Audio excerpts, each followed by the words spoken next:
আসসালামু আলাইকুম ভিউয়ার্স। আজকে আমি আপনাদেরকে ঠিক বোতাম দেওয়া সালোয়ার কাটিং করে দেখাবো। কাপড়টাকে প্রথমে খুলে নিব। তারপরে কাপড়টা আমার ভাঁজ দেওয়া আছে, 2 ভাঁজ দেওয়া আছে। আমি আর ভাঁজ দিলাম না। কাপড়টা 4টা পার্ট থাকবে, 1টা 2টা 3টা 4টা। কাপড়টার বন্ধ সাইড আমার কোলের দিকে থাকবে। কাপড়টাকে অবশ্যই সমান করে ভাঁজ দিয়ে নেবেন, নাহলে কিন্তু ছোট বড় হয়ে যাবে।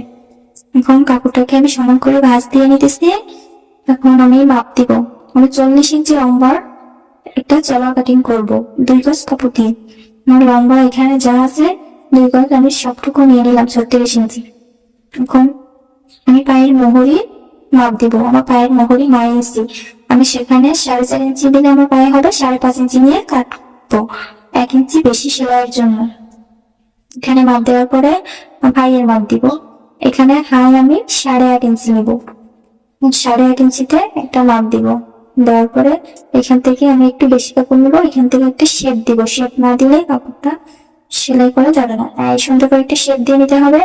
এখান থেকে এখন আমি ওই মোহরির কাছে মিলাই দিব। মিলাই দেওয়ার পরে এখান থেকে আমরা কেটে দেবো। আমার এই পাশে যে কাপড়টা আছে এই কাপড়টা দিয়ে মাজার কাপড় বের করবো।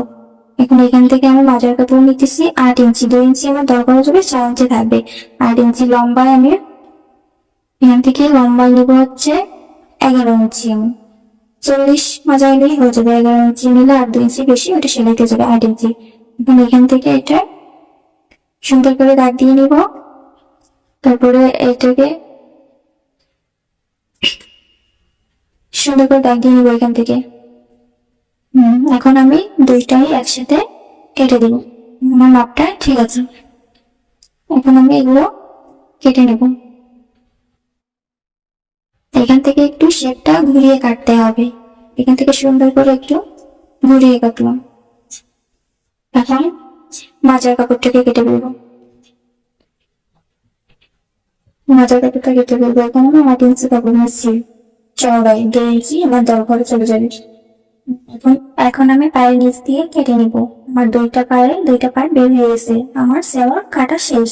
আপনাদের যদি ভালো লাগে অবশ্যই পাশে থাকবেন আরো নতুন নতুন ভিডিও পাওয়ার জন্য।